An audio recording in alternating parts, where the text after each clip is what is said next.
ఆనలు బగ్గ కొడుతుంటే జలపాతాలు ప్రాజెక్టుల కాడికి బగ్గ మంది పోతుంటారు ఆ అందాలు చూస్తానికి. అంతెత్తు మించెళ్ళి నీళ్లు దుంకుతా ఉంటే మా సంబరం అనిపిస్తుంది.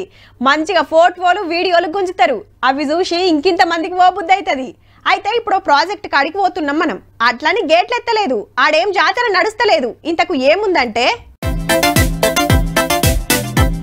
పడవల పోటీలు కాదుల్లో దండయాత్ర, మత్స్యకారుల దండయాత్ర. పుట్టబలికి సీమలు వచ్చినట్టే ఎట్లా కదులుతున్నదో చూడురి మరి దండు.